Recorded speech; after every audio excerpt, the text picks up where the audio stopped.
Bismillahirrahmanirrahim.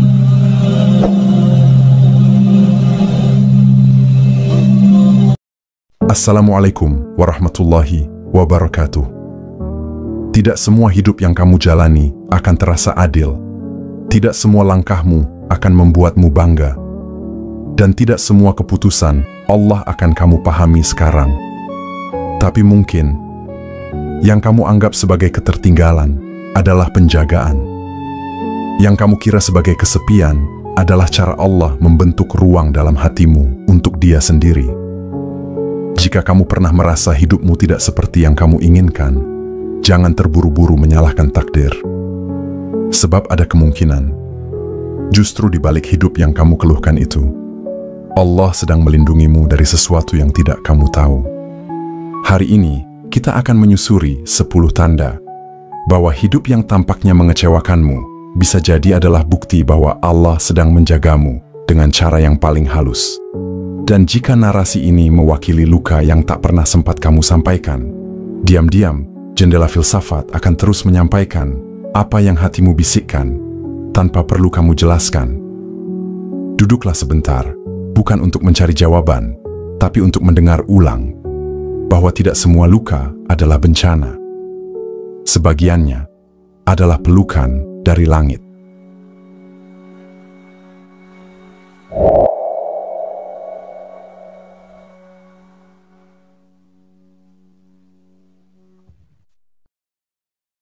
Kamu tidak menyukai hidupmu sekarang, tapi justru di situ kamu menemukan Allah. Ada kalanya kamu membuka mata pagi-pagi, dan yang kamu rasakan bukan semangat, tapi semacam penolakan terhadap kenyataan.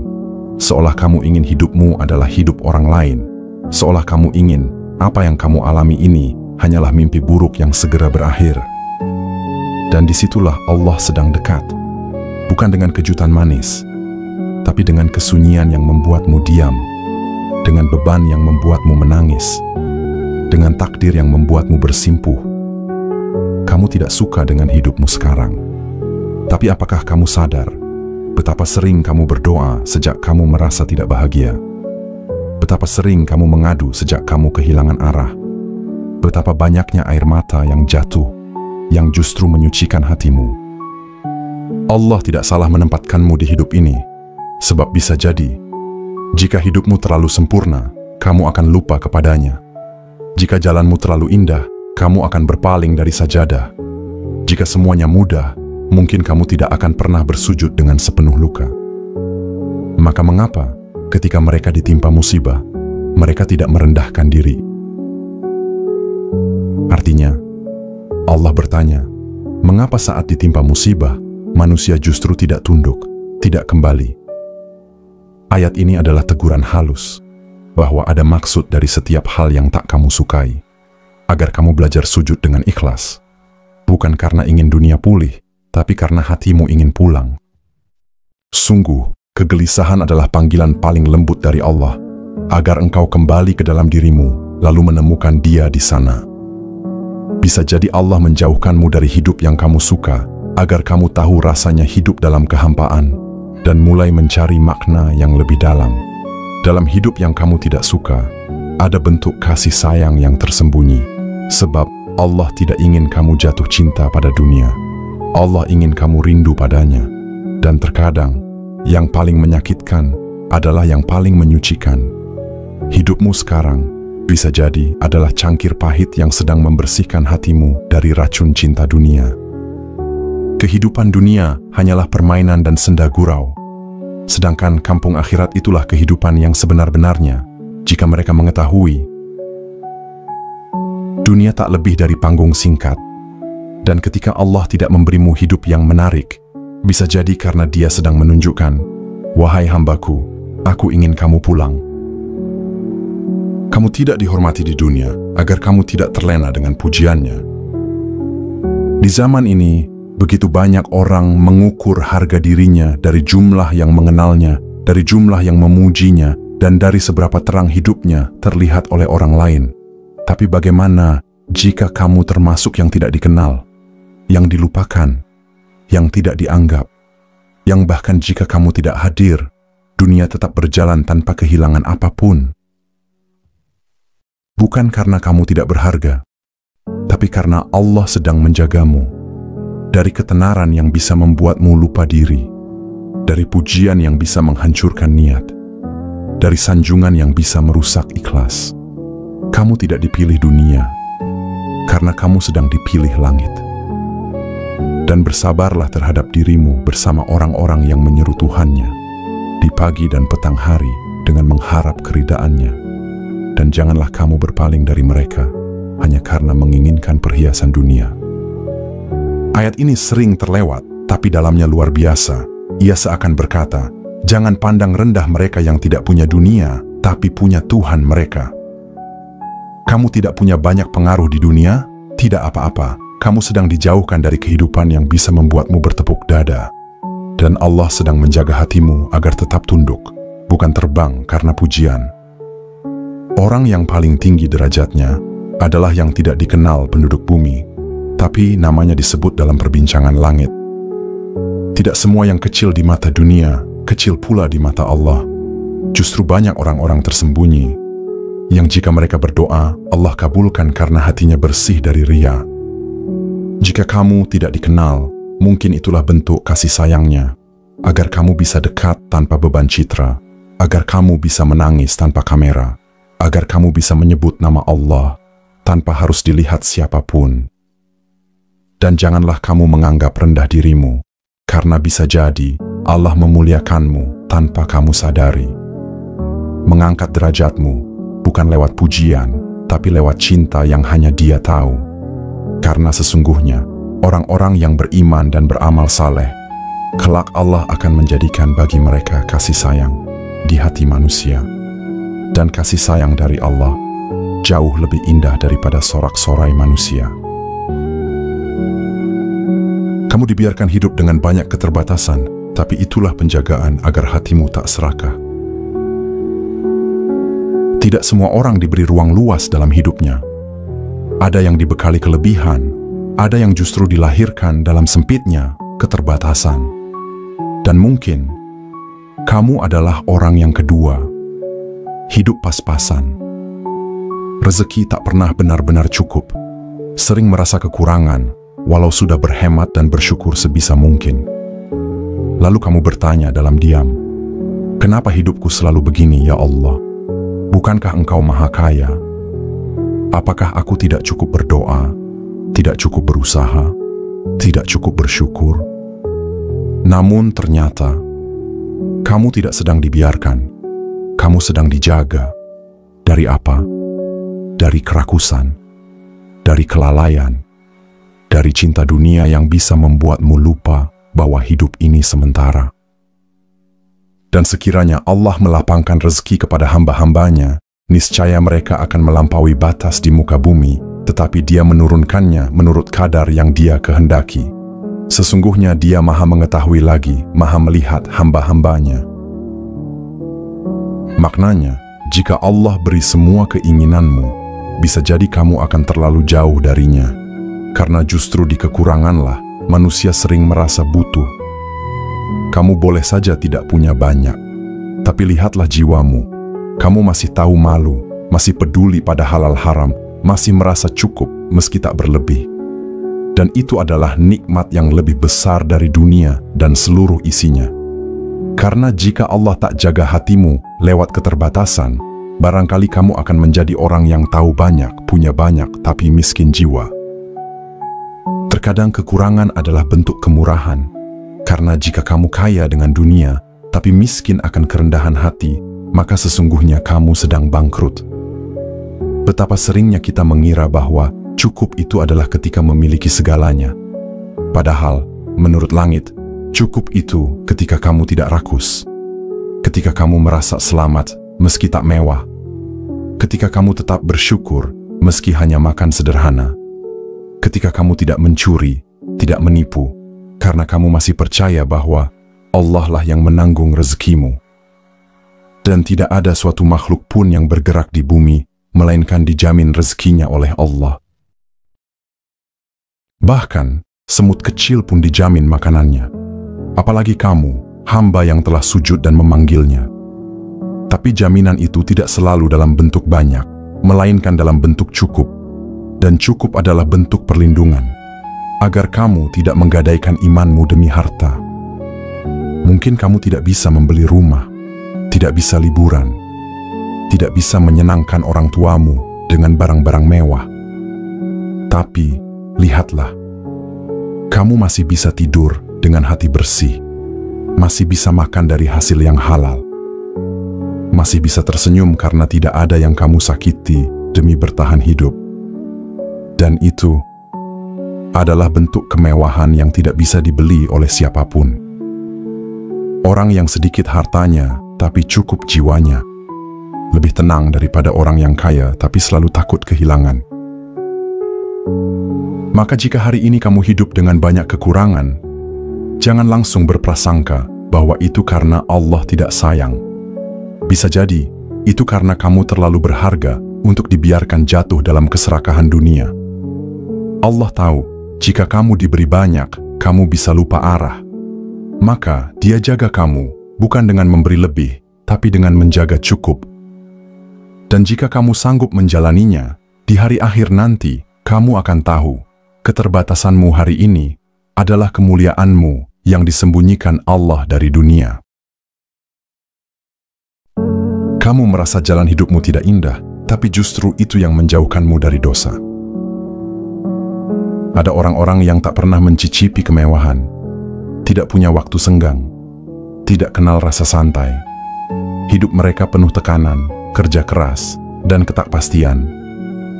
Mereka tidak punya waktu untuk pesta, tidak punya tenaga untuk berbuat sia-sia, karena hidup sudah terlalu melelahkan untuk sekadar ikut arus. Mungkin kamu salah satunya, dan kamu bertanya, kenapa hidupku terasa seperti kutukan, seolah aku tak pernah diberi ruang bernapas?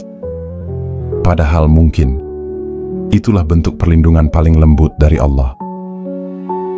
Dikisahkan dalam kitab Risalatul Qusyairiyah, seorang sufi agung bernama Rabi'ah al-Adawiyah pernah hidup dalam kemiskinan ekstrim. Ia bahkan tak memiliki tikar untuk salat, tak punya lampu di malam hari, dan rumahnya hampir roboh. Seseorang bertanya kepadanya, "Wahai Rabi'ah, mengapa engkau tidak meminta kepada Allah kehidupan yang lebih layak?" Ia menjawab dengan penuh kesadaran, "Jika aku sibuk meminta dunia kepadanya, bagaimana aku bisa menikmati Dia? Biarlah dunia ini menjadi ujian yang menjagaku tetap di hadapannya." Ajaran tasawuf menjelaskan bahwa tidak semua kesempitan adalah kesialan. Sebaliknya, kesempitan bisa menjadi tirai penutup agar hati tidak tergoda. Dalam ajaran Imam Al-Ghazali, hidup yang terlihat menyakitkan seringkali lebih suci, karena ia tidak memberi ruang pada hawa nafsu untuk berkembang. Orang-orang yang sibuk dengan kemewahan akan lupa diri, sedangkan orang yang sibuk bertahan justru mengenal Allah lebih dalam. Tasawuf mengajarkan, jika Allah menjadikan dunia sempit bagimu, bisa jadi itu adalah ruang agar hatimu luas menerima cahayanya. Mungkin jalanmu tidak semudah jalan orang lain, tapi apakah kamu sadar bahwa kamu juga tidak punya waktu untuk sombong? Tidak punya tenaga untuk maksiat? Tidak punya kemewahan untuk menjadi lalai? Kamu disibukkan oleh kesulitan, tapi justru dari situ kamu disucikan. Maka, jangan terlalu sedih jika hidup yang kamu tempuh tidak mewah, karena bisa jadi itu cara Allah membuatmu suci tanpa kamu sadari. Kamu tidak menikmati hidup yang orang lain rayakan karena Allah ingin hatimu tidak bergantung pada dunia. Setiap kali membuka media sosial, kamu melihat satu persatu temanmu bahagia. Ada yang menikah, ada yang keliling dunia, ada yang membangun rumah besar. Lalu kamu menunduk karena tidak tahu harus menjelaskan apa tentang hidupmu. Tak ada pencapaian untuk dibanggakan, tak ada perayaan. Bahkan ulang tahun pun kadang dilupakan. Dan diam-diam, kamu menangis. Bukan karena iri, tapi karena kamu merasa tertinggal dari semua orang. Namun bisa jadi, Allah sedang menjauhkanmu dari cinta dunia. Bukan karena kamu tak layak memilikinya, tapi karena hatimu sedang disiapkan untuk sesuatu yang lebih abadi. Dahulu, Ibrahim bin Adham adalah seorang raja. Namun pada suatu malam ia mendengar suara di dalam jiwanya. "Wahai Ibrahim, apakah kamu diciptakan untuk ini? Untuk dilayani, dimuliakan, tapi jiwamu kosong?" Ia terbangun, dan sejak malam itu, ia meninggalkan tahta, kekayaan, dan semua yang dirayakan manusia. Ia hidup sebagai musafir, sebagai pencari hakikat, tidurnya di tanah, makannya dari hasil tangan sendiri. Seseorang pernah bertanya, "Apakah engkau tidak menyesal meninggalkan kemewahan, wahai Ibrahim?" Ia menjawab, "Aku tidak menyesal meninggalkan dunia, karena aku telah menemukan dia yang lebih indah dari segalanya."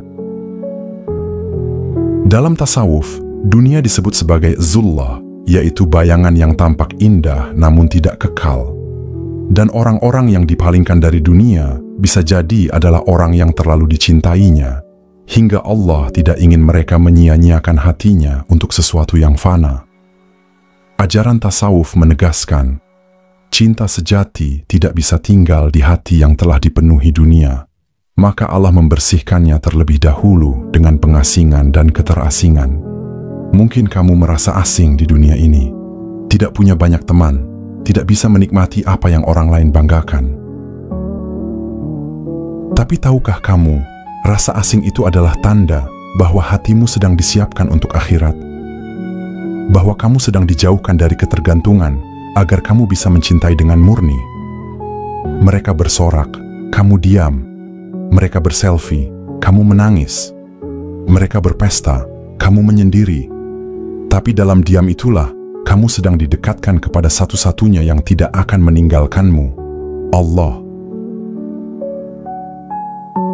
Kamu tidak pernah dapat apa yang kamu inginkan, tapi Allah selalu memberi apa yang kamu butuhkan. Berapa banyak dalam hidup ini yang kamu pinta dengan sungguh-sungguh, tapi tak juga kau genggam? Berapa kali kamu menyusun harapan, tapi akhirnya hanya mendekap kecewa? Ada banyak hal yang kamu inginkan, tapi justru tidak terjadi. Ada banyak doa yang kamu ulang-ulang dalam tahajud, namun jawabannya tak pernah datang dalam bentuk yang kamu minta. Lalu kamu mulai bertanya dalam kesedihan, apakah aku tidak layak? Apakah Allah tidak melihat tangisku? Tapi pelan-pelan kamu pun sadar, meski tidak diberi apa yang kamu inginkan, Allah selalu memberikan apa yang kamu butuhkan. Kamu ingin pekerjaan yang bergengsi, tapi malah ditempatkan di tempat yang sunyi. Kamu ingin pasangan yang kamu cintai, tapi justru dijauhkan tanpa alasan yang kamu pahami. Kamu ingin dunia yang terbuka lebar, tapi malah terus ditutupkan padamu. Tapi lihatlah dirimu sekarang. Bukankah kamu jadi lebih dalam berdoa? Lebih jujur dalam berharap? Lebih sering menengok sajadah ketimbang menatap langit penuh tuntutan? Dalam tasawuf, dikenal istilah maujud bil hajah, yakni kehadiran yang dibentuk bukan dari keinginan, tapi dari kebutuhan jiwa. Artinya, Allah tidak selalu memberikan apa yang kita suka, tapi Dia selalu hadirkan apa yang dibutuhkan hatimu untuk bertumbuh. Dalam salah satu majelisnya, Syekh Abdul Qadir Al-Jilani pernah ditanya oleh seorang muridnya, "Wahai Syekh, aku telah berdoa bertahun-tahun meminta kelapangan hidup, tapi yang datang hanya ujian. Apakah Allah tidak mendengarku?" Sang Syekh tersenyum dan menjawab lembut, "Kamu meminta kelapangan, Allah memberimu ujian, karena hanya dalam sempitnya dunia, hatimu bisa mengenal luasnya rahmatnya. Itu artinya, doa yang tak dikabulkan, bisa jadi sudah dikabulkan, dengan cara yang menyelamatkan jiwamu." Begitulah ajaran tasawuf mengajarkan, jangan nilai kasih sayang Allah hanya dari yang kamu genggam. Nilailah dari apa yang Allah jauhkan darimu, karena bisa jadi itu adalah perlindungan paling lembut. Apa yang terhalang darimu bisa jadi adalah bentuk pemberian yang tak bisa kamu pahami saat ini. Dalam pemahaman tasawuf, yang tidak kau dapatkan hari ini, belum tentu karena tidak layak. Bisa jadi, karena Allah terlalu cinta untuk membiarkanmu tersesat oleh keinginanmu sendiri. Jika semua doamu langsung dikabulkan, apakah kamu akan tetap bertahan dalam sujud? Jika semua keinginanmu terjadi, apakah kamu masih punya alasan untuk mengingat Allah dengan tangis yang murni? Jangan-jangan, karena doa itu belum dijawab sesuai maumu, Allah sedang menjawabnya dengan menjagamu dari dirimu sendiri. Ajaran tasawuf berkata, tanda Allah mencintaimu adalah ketika Dia tidak mengabulkan semua yang kamu minta, tapi memberi yang kamu butuhkan untuk mengenalnya lebih dalam. Maka jangan benci hidup yang tidak sesuai keinginanmu, karena seringkali disitulah Allah menyusun takdir yang kamu butuhkan untuk bertahan. Sebab yang kamu mau belum tentu menyelamatkanmu, tapi yang Allah tetapkan selalu menuntunmu pulang kepadanya. Kamu ditempatkan dalam lingkungan yang membuatmu tidak nyaman, tapi justru disitulah hatimu diuji dan diperbaiki. Kadang kamu merasa seperti orang asing di antara banyak orang. Kamu berada di tempat yang tidak kamu pilih, bersama orang-orang yang tidak mengerti perasaanmu, dalam lingkungan yang tak menghargai ketulusanmu. Kamu jadi pribadi yang lebih banyak diam, menyembunyikan tangis di balik senyuman, dan memaksa hati untuk tetap kuat. Padahal, hampir tak ada yang menyentuhmu dengan kehangatan. Lalu kamu berkata dalam hati, kenapa aku harus tinggal di tempat seperti ini? Kenapa Allah tidak membawaku ke tempat yang penuh pemahaman dan cinta? Tapi sahabat, dalam ajaran tasawuf, tempat bukan sekadar ruang, melainkan cermin. Allah kadang tidak mengubah sekitarmu, karena Dia sedang menggunakan sekitarmu untuk mengubah hatimu. Suatu ketika, Zatun Nun al-Mishri, salah satu wali agung dari Mesir, dihina oleh orang-orang sekitarnya. Mereka berkata, kau cuma orang gila yang mengaku mengenal Allah. Tidak ada yang bisa dipetik dari ajaranmu. Seorang muridnya menangis dan berkata, Guru, kenapa Allah membiarkan engkau hidup di tengah orang yang tidak mencintaimu? Zatun Nun tersenyum dan menjawab, justru karena mereka tidak mencintaiku, aku belajar mencintai Allah lebih utuh. Jika semua orang mencintaiku, mungkin hatiku akan terikat kepada mereka, bukan kepadanya. Ajaran tasawuf mengajarkan bahwa lingkungan yang menyakitkan bisa menjadi latihan batin. Bukan karena kamu pantas disakiti, tapi karena hanya lewat luka, Allah bisa membersihkan sisamu yang masih terikat dunia. Dalam jalan tasawuf disebutkan, jangan dulu minta lingkungan yang baik, minta dulu hati yang lapang. Karena ketika hatimu lapang, bahkan duri pun akan terasa seperti kelopak. Tapi ketika hatimu sempit, bahkan taman pun terasa seperti penjara. Barangkali kamu tinggal di rumah yang tidak harmonis, bekerja di tempat yang penuh kecemburuan, atau hidup di antara orang-orang yang membuatmu merasa tidak bernilai. Tapi lihatlah, bukankah kamu jadi lebih pandai sabar? Bukankah kamu jadi lebih kuat menahan emosi? Bukankah kamu jadi lebih dalam memahami makna diam? Dalam tasawuf, sabar bukan pasrah. Sabar adalah kesadaran bahwa luka ini adalah alat Allah untuk memoles hatimu. Maka jika Allah belum mengeluarkanmu dari tempat yang tidak kamu suka, bisa jadi karena tempat itu adalah ruang pertumbuhan jiwamu yang tersembunyi. Diajarkan oleh para sufi, hati yang tak teruji akan selalu menyalahkan luar. Tapi hati yang telah disucikan, tahu bahwa ujian dari luar adalah cermin dari dalam. Mereka tidak menghargaimu. Allah sedang mengajarkan bahwa harga dirimu bukan ditentukan oleh mereka, tapi oleh kedekatanmu kepadanya. Maka jangan buru-buru ingin pergi dari tempatmu sekarang. Kadang tempat yang penuh luka adalah tempat yang paling banyak menumbuhkan cinta yang benar, cinta kepada Allah. Mungkin kamu tidak nyaman, tapi hatimu sedang dilatih untuk menjadi taman. Bukan taman yang dipenuhi bunga dunia, tapi taman yang bisa meneduhkan siapapun yang datang, karena ia tumbuh dari akar kesabaran dan dinding pengampunan. Kamu tidak berhasil seperti orang lain, tapi justru itu yang menyelamatkanmu dari kesombongan. Kamu pernah merasa bahwa hidupmu seperti jalan yang lambat. Teman-temanmu sudah melesat, sudah sampai di tempat yang ingin kamu tuju sejak dulu. Sementara kamu masih di titik yang sama, dengan perjuangan yang bahkan tidak sempat kamu ceritakan kepada siapapun. Kamu merasa kalah dalam diam. Kamu menatap diri di cermin dan bertanya, apa yang salah dengan aku? Kenapa aku tidak pernah berhasil seperti mereka? Tapi sahabat, ketika dunia tak memahkotaimu dengan kesuksesan, bukan berarti Allah mencoretmu dari rahmatnya. Bisa jadi, justru karena Dia mencintaimu terlalu dalam, hingga tidak ingin kamu terjatuh dalam bentuk kejatuhan yang paling halus, kesombongan. Dalam sebuah riwayat yang jarang disebut dalam kajian umum, Rasulullah Shallallahu Alaihi Wasallam bersabda, "Celakalah orang yang dikenal manusia, tapi tidak dikenal oleh penghuni langit." Makna sabda ini begitu dalam, karena Nabi Muhammad Shallallahu Alaihi Wasallam tidak mengukur keberhasilan dari seberapa banyak orang mengenalmu di bumi, tapi dari seberapa banyak namamu dikenal oleh langit. Dan tahukah kamu, banyak orang yang berhasil di mata dunia, namun tidak disapa oleh para malaikat, karena setiap keberhasilannya penuh dengan cinta terhadap diri sendiri, dan lupa bahwa semua berasal dari Allah. Bisa jadi, Allah menunda keberhasilanmu karena Dia tahu, jika kamu berhasil sekarang, kamu belum siap untuk tetap rendah hati. Dan disitulah kasih sayangnya bekerja tanpa kamu sadari.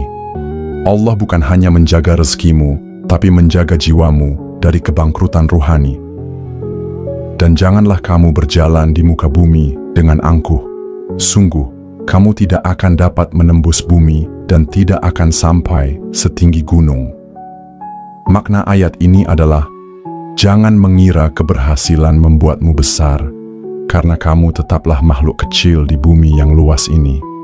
Dan Allah sedang menuntunmu dengan kelembutan, bukan menjatuhkanmu, tapi menahanmu agar tidak jatuh lebih dalam kesombongan.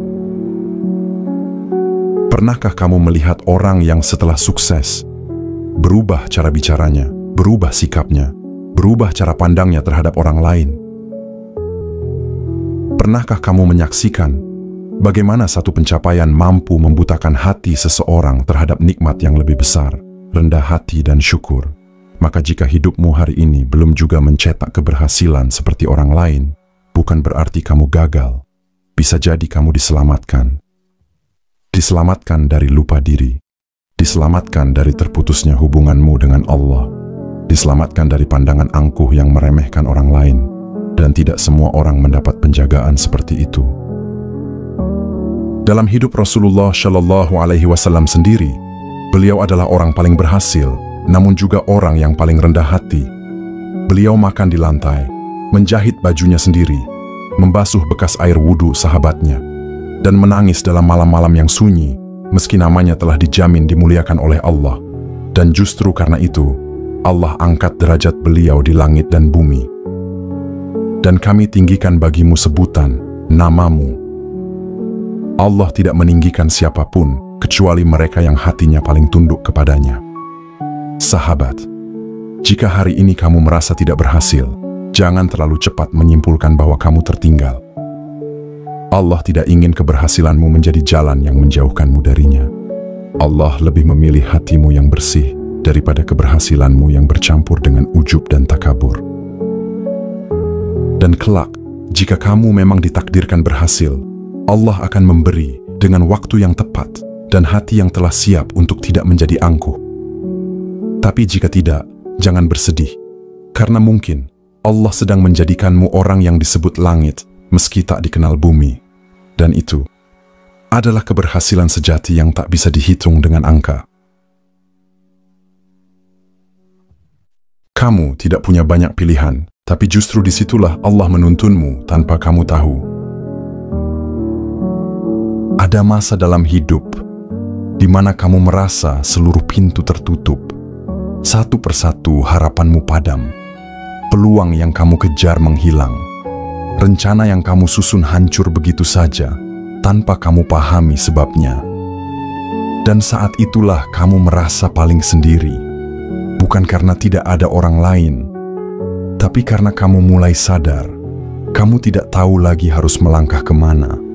Kamu seperti dibiarkan tenggelam, seperti dibiarkan memilih antara dua hal yang sama-sama gelap. Lalu kamu menangis, karena semua pilihan terasa salah dan diam terasa menyakitkan. Tapi bisa jadi, itu bukan kehancuran, tapi arah. Itu bukan pengabaian, tapi tuntunan. Dalam hadis yang mulia, Nabi Muhammad SAW bersabda, "Ketahuilah, apapun yang menimpamu tidak akan pernah meleset darimu, dan apapun yang meleset darimu tidak akan pernah menimpamu."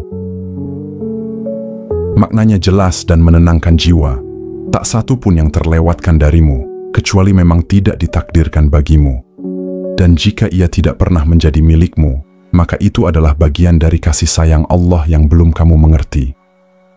Kamu mungkin merasa tidak punya banyak pilihan, tapi bisa jadi itu karena Allah sedang menyederhanakan jalan hidupmu, agar kamu tidak tersesat oleh keinginanmu sendiri. Betapa sering manusia rusak, bukan karena kekurangan jalan, tapi karena terlalu banyak keinginan. Dan Allah yang maha lembut, membatasi langkahmu bukan untuk menyiksa, tapi untuk menyelamatkan. Dan barang siapa bertawakal kepada Allah, maka dia akan mencukupkan keperluannya. Artinya, Allah tidak memintamu tahu semua arah. Allah hanya ingin kamu bertawakal. Dan dalam tawakal itu, Allah akan cukupkan kamu. Bukan hanya dengan hasil, tapi dengan ketenangan yang tak bisa dijelaskan. Jadi jika kamu hari ini merasa tidak punya jalan, jangan takut. Karena bisa jadi Allah sedang menyembunyikan arah yang paling tepat untukmu, hingga hatimu cukup tenang untuk menerimanya. Kamu benci jalan hidupmu, tapi suatu hari nanti kamu akan menangis saat tahu betapa Allah menjagamu lewat jalan itu.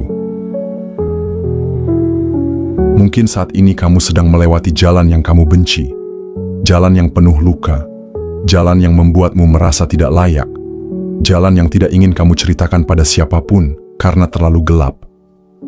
Kamu pernah berkata dalam doa, "Ya Allah, jika ini cintamu, kenapa sakit sekali? Jika ini lindunganmu, kenapa terasa seperti hukuman?" Tapi suatu hari nanti, di waktu yang kamu sendiri tidak tahu kapan, kamu akan sujud, menangis tanpa suara, karena baru sadar bahwa jalan yang kamu benci adalah benteng yang melindungi jiwamu dari kehancuran yang lebih besar. Rasulullah SAW bersabda, "Ketika Allah mencintai seorang hamba, maka dia akan mengujinya. Jika dia bersabar, maka Allah akan meninggikannya. Jika dia ridha, maka Allah akan mencintainya." Makna sabda ini adalah, rasa sakit yang kamu jalani bisa jadi adalah bukti cinta yang belum kamu pahami. Karena cinta Allah tidak selalu datang dalam bentuk kenyamanan, tapi seringkali datang dalam bentuk kehilangan, agar hatimu bersih dari segalanya selain Dia. Dan satu hari nanti, ketika kamu sudah cukup dewasa secara jiwa, kamu akan melihat ke belakang dan bersyukur. Bersyukur karena tidak menikah dengan orang yang dulu kamu mohon-mohon kepada Allah. Bersyukur karena tidak diterima di tempat kerja yang kamu pikir adalah satu-satunya harapan. Bersyukur karena hidup membawamu ke tempat yang kamu benci, tapi ternyata di sanalah kamu belajar tentang cinta sejati. Cinta yang tidak pernah meninggalkanmu, meski kamu merasa sendiri. Apa yang ada di sisimu akan lenyap, dan apa yang ada di sisi Allah adalah kekal. Maknanya, apa yang kamu kejar di dunia ini akan habis. Apa yang kamu tahan meski menyakitkan akan diganti. Dan apa yang kamu terima dengan ridha akan menjadi bekal kekal. Dan bisa jadi, jalan yang kamu jalani sekarang adalah cara Allah menghapus bagian dirimu yang tidak akan selamat jika terus kamu bawa. Maka jika hari ini kamu sedang hidup dalam keadaan yang tidak kamu sukai, jangan buru-buru mengutuk hidupmu. Bisa jadi jalan yang kamu benci adalah surat cinta yang belum kamu pahami. Dan kelak, ketika semua sudah selesai, ketika luka-luka menjadi bekas dan bekas menjadi pengingat, kamu akan menangis. Bukan karena sedih, tapi karena kamu sadar Allah tidak pernah sekalipun meninggalkanmu, bahkan saat kamu ingin meninggalkan semuanya.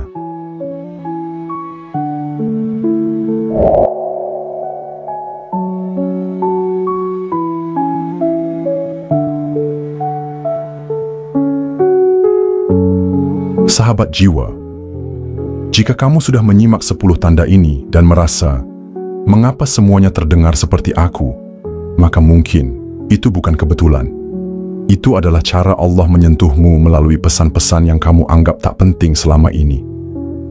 Mungkin kamu memang sedang hidup dalam keterbatasan, dalam jalan yang tidak kamu pilih. Tapi bukan berarti kamu tersesat, karena arah tidak selalu terlihat, tapi selalu dituntun. Dan jika selama ini kamu bertanya, kenapa aku harus menjalani hidup yang tidak aku sukai?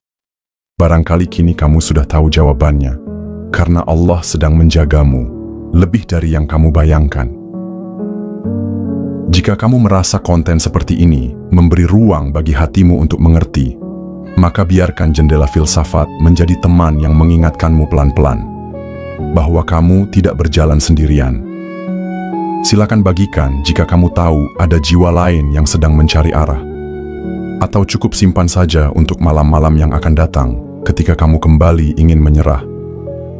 Wassalamualaikum warahmatullahi wabarakatuh.